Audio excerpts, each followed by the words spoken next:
오늘부터 우리 창세기 강해를 시작을 합니다. 오늘 말씀 창세기 1장 1절을 중심으로 삶의 전제를 점검하라, 삶의 전제를 점검하라 라는 제목으로 함께 하나님 말씀을 나누도록 하겠습니다. 제가 중학생 때 조별 과학 실습 시험이 있었습니다. 실험 문제가 있었는데 그게 뭐였냐면 물은 몇 도에 끓는가 였습니다. 물은 몇 도에 끓는가. 그래서 실험을 하고 그 결과로 물의 끓는 온도를 적어내는 것이었습니다. 어떻게 보면 참 쉽지 않습니까? 물 그냥 끓여서 온도만 재면 됩니다. 그리고 물이 몇 도에 끓는다는 건 모두가 대부분 다 알고 있는 상식입니다. 여러분, 물이 몇 도에 끓습니까? 100도에 끓죠. 100도에. 그래서 저희들이 이제 친구들하고 같이 학급 친구들하고 시험관에 물을 넣고 이 비커라는 말 참 오랜만에 들어보시죠? 비커에 물을 넣고 이제 가열을 했습니다. 이제 온도계를 관찰하는데 상당히 당황스러운 사건이 일어났습니다. 왜 그러냐면 물이 이게 100도에 끓어야 되는데 100도가 되기 전에 끓어버리는 거예요. 95도 되니까 끓기 시작해요. 96도 되니까 펄펄 끓는 거예요. 상당히 난처하고 당황스러웠습니다. 우리 같은 조가 됐던 친구들이 모두 당황했습니다. 그래서 선생님이 듣지 못하게 작은 소리로 이제 우리들끼리 토의를 했습니다. 야, 이거 큰일 났다. 100도에 끓어야 되는데 이게 어떻게 95, 6도에 벌써 끓으냐. 이거 큰일 났다. 이 실험 결과를 몇 도로 쓰느냐에 따라 이 점수가 달라지는데 우리가 이거 실험 잘못한 것 같다. 어떻게 하냐? 그러자 한 친구가 그러지 말고 그냥 100도로 적어내. 야, 그래도 실험인데 이거 100도로 쓰는 건 좀 그렇지 않냐? 그랬더니 아니라는 거예요. 100도니까 100도로 써야지. 안 그러면 잘못했다는 거예요. 할 수 없이 모두가 만장일치로 100도로 적기로 해서 실험 보고서에 100도로 물을 끓는 온도를 100도로 해서 냈습니다.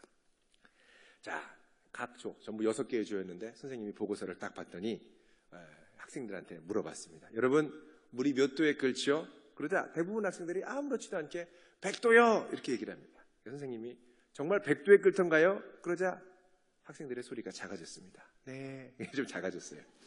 그래서 선생님이 의미심장한 미소를 짓더니 말씀을 해주셨습니다. 실제로 물을 끓이면 100도에 물이 끓지 않습니다. 물은 실제 기압과 또 물에 있는 불순물의 영향을 받아서 100도 이전에 보통 다 끓습니다. 그러자 학급에 장탄식이 들려왔습니다. 아이고, 거 봐라. 그냥 쓰자고 그랬잖아. 이러면서 얘기를 하는 거예요.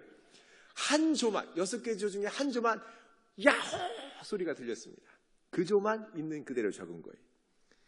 대부분은 알고 있는 상식과 전제를 갖고 100도를 적어서 냈더라는 것입니다.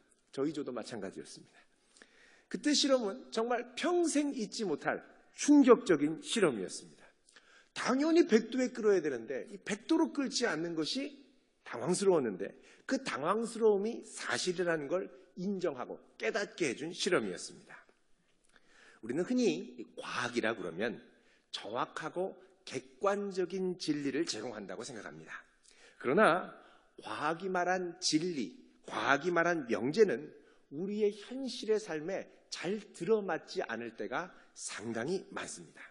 과학을 좀 더 깊이 들어가면 우리가 믿는 진리, 우리가 정확하고 객관적으로 받아들이는 이 진실은 상당 부분이 임시적이고 가설적이라는 사실이 드러납니다. 상당히 놀라운 일이죠. 얼마 전 우리나라의 이 온도계의 철학이라는 책이 번역이 됐습니다. 영어 제목이 Inventing Temperature입니다. Inventing Temperature. 온도를 발명하기라는 말이죠. 온도의 발명. 케임브리지 대학교의 과학 철학 교수인 장하섭 교수가 쓴 책입니다. 우리에게는 이 나쁜 사마리아인 이런 책으로 또 잘 알려진 장하준 교수의 동생입니다.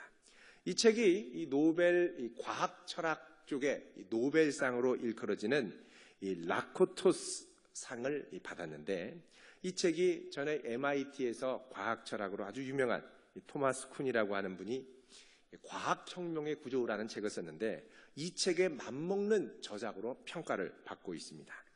이 책은 그동안 우리가 과학 실험에서 당연하게 받아들여졌던 온도계, 이 온도계가 과연 신뢰할 만한 표준과 기초를 제공하는지, 정말 온도계는 정확한 온도의 표준이 되는가를 아주 심도 있게 파고듭니다. 이 책이 제기하는 핵심적인 질문은 다음과 같습니다. 온도를 측정하는 온도계의 온도가 정확하다는 것, 온도계의 온도가 맞다는 것은 어떻게 측정해서 확인할 수 있을까 하는 것입니다. 우리는 아무 생각 없이 이 온도계를 온도의 표준으로 믿어왔습니다. 그런데 온도계의 온도 측정이 표준이 된다는 것은 어떤 기준에 근거하느냐라는 것입니다. 우리의 전제와 표준을 뒤흔드는 작업을 하는 것이죠.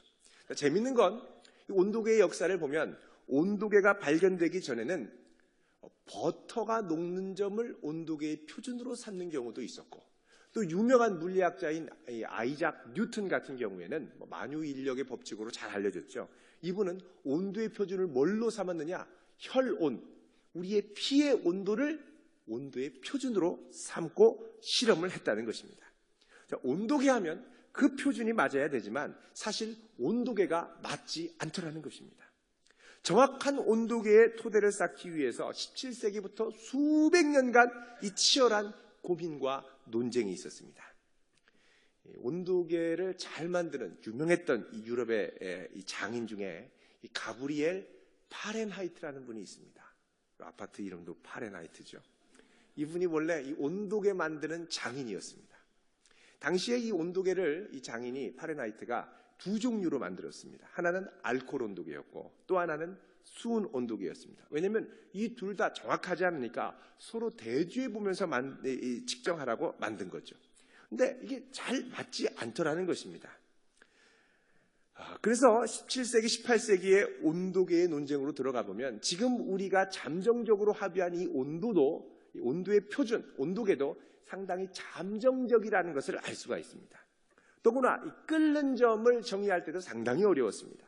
일반적으로 우리가 끓는다 하면 그냥 물이 펄펄 끓는 걸로 생각하는데 당시의 과학자들이 관찰한 결과 끓는 것도 6가지 종류의 상태가 있다는 걸 발견했습니다. 칙 소리가 나면서 끓는 것도 있고, 요동치면서 끓는 것도 있고, 펄펄 끓는 것도 있고, 가열된 물에서 증기가 빠르게 증발되는 끓음도 있고, 또 부글거리면서 끓는 것도 있더라는 것입니다. 끓는 종류만 6가지입니다. 어디에 이 끓는 점을 놓느냐에 따라 온도의 표준이 다 달라지더라는 것입니다. 다른 말로 하면 결국 우리가 현재 정확하다라고 믿고 있는 온도의 표준도 임시적이고 잠정적이라는 것입니다. 아주 충격적인 사실이죠. 우리가 철석같이 믿고 있던 온도의 표준, 진리의 토대가 되는 이 기준도 결국은 가설적인 합의에 불과하다는 것입니다. 최근 들어서 우리가 진리로 받아들였던 여러 가지 과학적인 전제들이 흔들리는 뉴스들이 꽤 들리고 있습니다. 대표적인 것이 우리가 학교 다닐 때 과학 시간에 충격적으로 받아들였던 이 밀러의 실험입니다. 밀러는 교과서에 많이 나왔죠. 진화론에 기초한 그 원시 지구의 대기 상황을 가정해서 시험관에 이 암모니아와 메탄과 같은 물질을 혼합해서 넣어두었습니다. 그리고 거기에 6만 볼트의 강력한 전기를 가해서 아미노산과 같은 유기물을 합성하는데 성공했습니다. 자, 이 실험 때문에 밀러는 원시지구 환경에서 수억 년이 지나면서 강력한 번개와 천둥을 동반하면서 무수하게 반복되는 이 대기의 변화를 거쳐서 아미노산과 같은 생명체의 기본 단위가 탄생하고 이것이 또 수억 년의 세월을 거쳐서 생명체의 기초적인 형태가 탄생했다라고 발표했습니다. 자, 많은 중학생들이 학교에 가면 이 실험 내용을 배우고 충격을 받습니다. 야, 정말 진화가 맞나 보다라는 생각을 갖게 된다는 것이죠. 또 신앙이 있는 학생들도 자기가 갖고 있던 신앙이 흔들리는 경험을 합니다. 야, 이거 도대체 어떻게 된 거냐? 진화가 사실이냐? 창조는 가짜냐? 이런 생각을 하게 됩니다. 그런데 과학자들이 이 실험을 다시 재검토해 본 결과 이 실험이 갖고 있는 커다란 맹점을 발견했습니다. 먼저는 원시 지구의 대기로 설정한 시험관에 암모니아와 메탄도 있었는데 지구의 대기를 거슬러서 추적해 보면 암모니아와 메탄뿐만 아니라 아주 중요한 요소인 이 질소와 이산화탄소도 들어있다는 것입니다. 그래서 실험을 재검토했던 과학자들이 이 질소와 이산화탄소를 다시 집어넣고 똑같은 조건으로 실험을 했더니 아미노산이 생성되지 않더라는 것입니다. 전혀 만들어지지 않더라는 것입니다. 또 밀러는 아미노산을 생성하기 위해서 냉각 장치를 사용했습니다. 6만 볼트의 전기를 쬐고 그 상태를 급속히 냉각시켜서 아미노산을 얻었는데 원시 지구에는 이런 급속히 냉각시키는 냉각 장치가 없더라는 것입니다. 또 이 아미노산이 생성됐는데 아미노산에도 이 두 종류가 있다고 그럽니다. 하나는 L형 아미노산이고 또 하나는 D형의 아미노산인데 보통 생명체는 L형 아미노산만으로 구성되어 있고 무생물, 죽어있는 물질들은 L형과 D형이 공존하고 있다고 합니다. 그런데 실험에서 발견된 아미노산은 L형 아미노산이 아니라 L형과 D형이 공존하고 있는 아미노산이라는 것입니다. 더구나 번개를 치는 이 볼트도 6만 볼트라고 그러는데 보통 지구에서 치는 번개는 15만 볼트 이상 된다고 합니다. 결국은 자연적인 환경에서 아미노산 생성은 불가능하다는 것입니다. 결국 이 실험에 함께 참여했던 이 밀러의 스승이 있습니다. 해롤드 유레이라고 하는 이 박사인데 이분이 노벨 화학상을 타신 분입니다. 이분이 이 실험을 다시 검토해 본 다음에 어떤 결론을 얻었느냐? 생명체의 기원을 우연한 진화로 설명한다는 것은 불가능하다라고 결론을 내고 한 실험 저널에 발표를 했습니다. 생명체의 기원이 절대 우연히 지구에서 벼락이 치고 화학작용이 수만 번, 수억 번 반복돼서 일어난 것이 아니라는 것입니다. 또 최근에는 우리가 진화론을 배울 때 진화의 대표적인 상징이었던 이 시조새가 교과서에서 삭제되기로 결정이 내려져서 한번 또 난리가 났었습니다.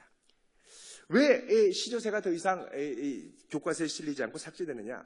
기존의 학계에서 이것이 바로 중간화석이다. 파충류와 공룡의 중간화석이다. 사실 이 화석이 다윈의 종의 기원이 발표된 2년 후에 발견이 됐는데 그때는 중간화석이라고 열렬하게 믿고 지지했는데 과학기술이 발전하면서 계속 분석해 보니까 중간화석이 아니더라는 것입니다. 그래서 이 삭제하기로 했다가 기존 학계에서 이 진화론 쪽에서 너무 강력하게 반발하니까 시조새가 중간화석이다라고 하지 않고 이제 추정된다라는 표현으로 약화해서 실기로 기존 기사를 실기로 결정을 했다고 합니다. 그만큼 근거가 약한 것이죠. 또 인류의 조상으로 알려졌던 네안데르탈인 정민 조사 결과 과학적 근거가 약하다는 것이 입증됐습니다. 또 어떤 유인원, 이것이야말로 진짜다라고 확정됐던 이 유인원의 이빨 조각이었는데 이것도 분석을 해보니까 제가 정확하게 기억은 안 납니다만 이름이 그 유인원의 뼈를 분석해 보니까 돼지뼈라는 것이 발견이 됐습니다. 지금도 살아있는 돼지뼈. 그러니까 추측해서 가는데 이게 과학적인 근거라고 들이밀었던 것이 아닌 것이 자꾸 발견되더라는 것입니다. 자, 이런 현상을 뭐라고 그러냐? 데이터 마사지라고 합니다. 데이터 마사지. 학계에서 많이 사용한다고 그럽니다. 무슨 말이냐? 자기가 원하는 결과를 얻기 위해서 자료를 조작하는 것입니다. 사실은 그렇지 않은데 자기가 갖고 있는 신념과 전제에 따라서 미리 정해놓은 결론으로 밀어붙이기 위해서 관찰 결과들을 조작하는 것입니다. 우리가 이미 황우석 박사 이 사태를 통해서 많이 경험을 했죠. 조작되었다, 데이터를 조작한다라는 이 사건이 종종 일어나는 것을 볼 수가 있습니다. 사실 과학자라면 누구나 이런 유혹에 직면된다고 합니다. 그래서 화학자이자 저명한 과학자였던 유럽의 이 마이클 폴라니라고 하는 분이 이런 지적을 했습니다. 자연과학자는 나중에 거짓으로 드러날 것을 알면서도 무언가를 믿어야 하는 사람이다. 언젠가 거짓으로 드러날 걸 알면서도 믿어야만 하는 사람들이다. 이렇게 이야기를 한 적이 있습니다. 여기에 과학이 갖고 있는 아주 중요한 특징이 있습니다. 과학은 자신이 관찰한 결과, 실험 관찰한 결과를 바탕으로 어떤 원리나 이 체계 전체를 일종의 신념, 믿음을 갖고 전제를 갖고 체계적으로 설명하는 작업에 불과하다는 것입니다. 과학도 어느 순간에는 관찰 사실과 데이터를 서로 연결하는 거대한 논리, 그 배후에 있는 신념 체계를 필요로 한다는 것입니다. 물론 이것이 얼마나 논리정연하고 설득력 있느냐가 관건이 되지만 그 이전에 일종의 신념, 믿음 체계가 있어야 그 이론을 뒷받침할 수 있다는 것입니다. 여러분, 우리가 핸드폰이나 이런 데 많이 쓰는 이 전지 있습니다. 건전지, 배터리. 배터리를 처음 발명한 사람이 1800년입니다. 이탈리아의 이 알렉산드로 볼타라는 분입니다. 이분이 만든 전지를 볼타 전지라고 그러죠. 이분이 전지를 만들어 놓고 이게 어떻게 해서 전기를 이렇게 따로 저장해서 나올 수 있는지 이유를 설명하는지를 못했습니다. 몇십 년간 아주 당황을 했어요. 그래서 결국 열심히 연구해서 이 전지가 작동하는 원리를 이론으로 발표를 했습니다.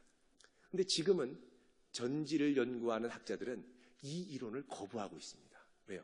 이게 안 맞다는 거예요. 어떻게 하다 보니까 전지가 되는데 이 전지가 나오는 원리를 이론적으로 열심히 설명해 봤는데 자기가 알고 있는 과학 지식을 동원해서 설명을 했는데 그 체계가 오류가 있는 체계더라는 것입니다. 자, 이것은 우리의 삶에 있어서도 마찬가지입니다. 우리가 살아가는 삶에 있어서 많은 논리와 설명이 필요할 때가 있습니다. 그러나 어느 순간에 다다르면 우리는 근본적으로 우리 삶을 뒷받침하는 거대한 전제, 거대한 신념이라는 것과 맞닥뜨리게 됩니다. 이 전제, 이 신념을 무엇으로 삼느냐에 따라 우리의 삶의 방향이 달라지게 되더라는 것입니다. 여기 우리가 아주 중요하게 생각해야 될 것이 있습니다. 그건 뭐냐? 논리적이고 합리적인 것이 반드시 진리는 아니라는 것입니다. 자, 범죄자가 법정에 섰습니다. 틀림없이 심증적으로는 죄인이에요. 분명한 물증도 있는 것 같아요. 그러나 교묘하게 법망을 빠져나가서 무죄를 선고받을 때가 있습니다. 그 이유가 뭐냐? 논리 때문에 그렇습니다. 논리와 진리는 때로 다를 때가 많습니다. 논리는 종종 진리를 설명하는 도구로 쓰임받지만 논리 배우로 들어가면 항상 우리가 신념으로 붙들고 아무 의심과 추론 없이 이 진술 그 자체를 진실로 받아들이고 싶어하는 이 전제, 믿음 체계가 들어있다는 것입니다. 자, 이런 면에서 오늘 우리가 묵상하는 창세기 1장 1절의 말씀은 아주 중요한 의미를 갖습니다. 자, 태초에 하나님이 천지를 창조하셨다. 이 말씀은 과학적인 진술이 아닙니다. 논리적인 설명이 아닙니다. 이것은 일방적인 진리의 선포라는 것입니다. 우리가 믿음 체계, 삶의 전제로 받아들여야 하는 믿음의 선포라는 것입니다.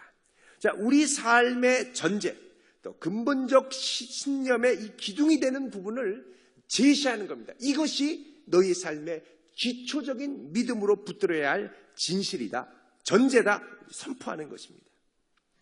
자, 이 말씀이 과학적인 진술이 될 수 없는 이유가 있습니다. 왜 그렇습니까? 태초에 하나님이 천지 창조한 것을 본 사람이 아무도 없기 때문에 그렇습니다.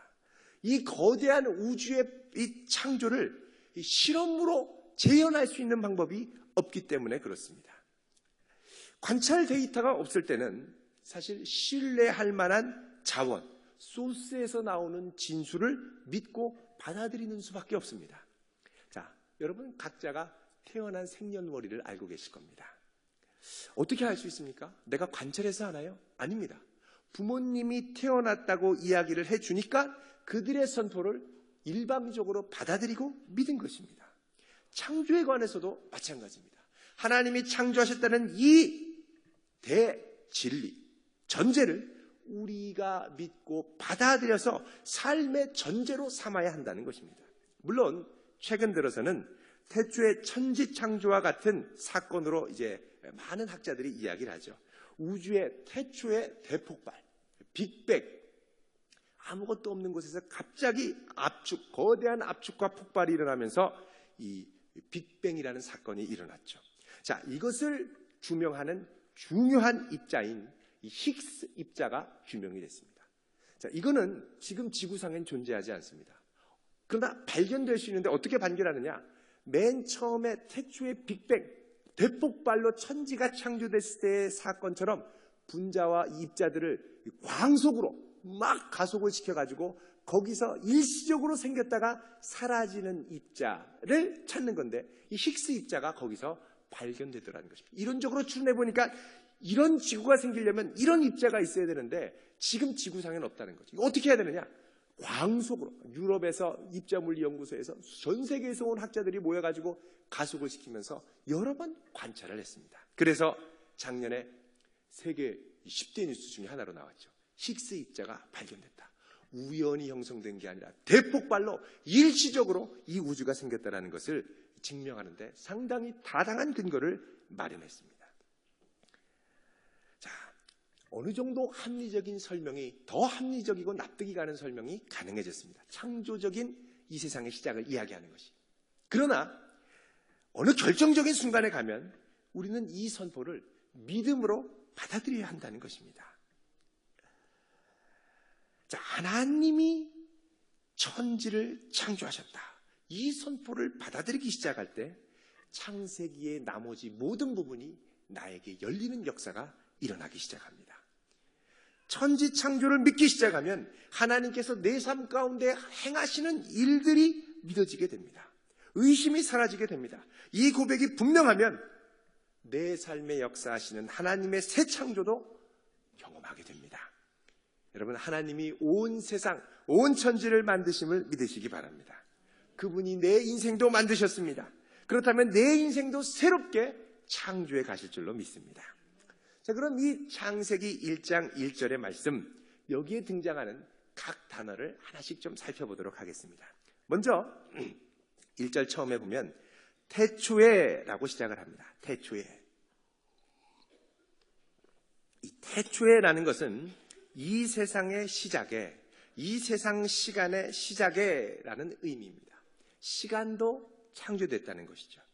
그런데 더 중요한 점은 시작이 있으면 성경은 항상 끝을 이야기한다는 것입니다. 많은 경우에 성경은 태초, 시작을 의미하는 이 히브리어 레시트입니다. 그래서 태초에 그러면 브레시트라고 얘기를 하죠. 이 레시트가 있으면 항상 이 짝꿍처럼 아하리트라는 단어가 따라옵니다. 이 아하리트라는 건 뭐냐? 나중, 끝, 종말이라는 의미입니다. 우리가 잘 아는 욥기 8장 7절 말씀 있죠? 내 시작은 미약하였으나 내 나중은 심히 창달이라. 자, 시작이 있고 나중이 있죠. 이사야 46장 10절입니다. 내가 시초부터 종말을 알리며, 이렇게 얘기를 합니다. 시초부터 뭘 알리신다고요? 종말을 말씀해 주신다는 겁니다. 자, 이것은 하나님께서 시작하시는 이 시작, 하나님의 시작이 항상 종말과 끝, 좀 더 구체적으로 말하면 하나님의 섭리와 목적을 향해 나아간다는 것을 말해주고 있습니다. 그래서 태초가 있으면 항상 종말이 있습니다. In the beginning, 시작이 있으면 in the end, 끝이 있다는 것입니다. end라는 말은 끝도 되지만 목적이라는 의미도 되죠. 그래서 성경도 창세기에서 시작해서 요한계시록으로 끝납니다. 성도가 절대 좌절하지 말아야 될 이유가 여기 있습니다. 하나님이 우리의 삶을 시작하셨으면 반드시 끝까지 책임지시고 인도해 주실 줄로 믿습니다. 그분의 목적을 이루실 때까지 책임지시고 인도해 주신다는 것입니다. 아무리 힘들고 암담해도 낙담하지 마시길 바랍니다. 시작하신 하나님이 끝까지 책임져 주실 것입니다. 항상 이 태초에라는 말은 종말을 포함한다는 것입니다. 두 번째로 보면 태초에 다음에 하나님이라는 단어가 등장을 합니다. 자, 이 단어는 성경 최초에 등장하는 문장의 주어입니다. 태초에라는 말을 빼면 하나님이라는 주어가 이 성경 전체에 가장 먼저 나오죠. 자, 이 하나님이 주어로 나오는 건 1장 1절만이 아닙니다. 1장 1절부터 31절까지 보면 모두 하나님이라는 말이 31번 등장합니다. 32번 등장합니다. 1절에 보십시오. 태초에 하나님이 천지를 창조하셨다. 2절에 하나님의 영은 수면 위에 운행하셨다. 3절에 하나님이 이르셨다. 4절에 하나님이 보시기에 좋았다. 하나님이 빛과 어둠을 나누셨다. 5절에 하나님이 빛을 낮이라 부르셨다. 6절에도 하나님이, 7절에도 하나님이, 8절에도 하나님이, 9절에도 하나님이, 10절에도 하나님이, 11절에도 하나님이, 계속해서 하나님이로 진행이 됩니다. 이렇게 많은 줄 몰랐죠. 여러분, 성경은 하나님이 이 세상의 주인공이라고 말씀하십니다. 우리가 종종 생각하는 것이 뭡니까? 내 인생은 나의 것이라는 거예요. 그래서 내 마음대로, 내 계획대로 어떻게든 내 인생을 꾸려가려고 안간힘을 씁니다. 그러나 그럴수록 경험하는 것이 뭐냐? 내 인생이 허망하다는 것입니다. 무력하다는 것입니다. 젊을 때는 내 힘으로 이것도 해보고 저것도 해보고 또 건강해서 무엇이든지 마음대로 할 수 있을 것 같다가도 시간이 가면 갈수록 내 힘으로 되는 것이 별로 없다는 것을 깨닫기 시작합니다.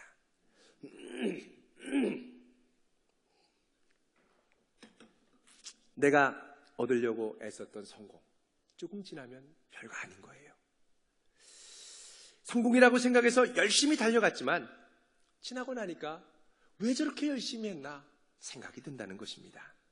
그렇다면 내 인생의 참된 축복은 어디서 옵니까? 그것은 하나님께서 내 인생의 주인 되어 주실 때 오는 것입니다. 온 세상의 중심이 내가 아니라 하나님이 되실 때, 예수 그리스도가 되실 때 우리 문제의 모든 근원이 해결되게 되는 것입니다. 인간이 최초로 사탄에게 받은 유혹이 무엇입니까? 내 인생의 주인을 하나님에서 너로 바꾸라는 것입니다. 그래서 사탄은 선악과를 먹으면 내가 하나님처럼 될 것이라고 속이죠. 그래서 이 속임에 빠져서 주인을 바꿨을 때 어떻게 됩니까? 죄가 찾아오고 불행이 시작이 됩니다. 창세기가 우리에게 열린다는 것은 무슨 의미냐? 이 모든 것의 주인이 바로 하나님이심을 명확하게 바라보기 시작한다는 것입니다. 여기 보면 특이한 점이 있습니다. 하나님이라고 되어 있는 이 히브리어가 엘로힘으로 되어 있는데 이 하나님이 복수로 사용되었다는 것입니다. 이 하나님이 복수로 사용되었다는 건 두 가지 의미가 있습니다. 먼저 하나님의 장엄하고 위험 있는 모습입니다. 히브리어에서 복수로 사용될 때는 종종 그 존재의 위대하고 장엄한 모습을 선포할 때 복수로 이야기를 합니다. 그래서 여기 나오는 태초의 하나님이라는 말은 뭐냐? 어비하신 하나님, 찬양받기에 합당하신 하나님이라는 의미입니다. 또 둘째로 여기 보면 이 하나님이 복수로 됐다는 건 뭐냐? 삼위일체 하나님의 형상입니다.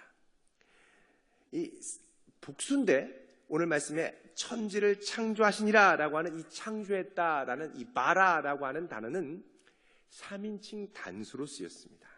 자, 삼위 하나님이 일체가 돼서 행동하는 걸 표현하는 단어죠. 여러분 1장 26절에 보면 이렇게 말씀합니다. 하나님이 이르시되 누구의 형상을 따라요? 우리의 형상을 따라. 누구의 모양대로?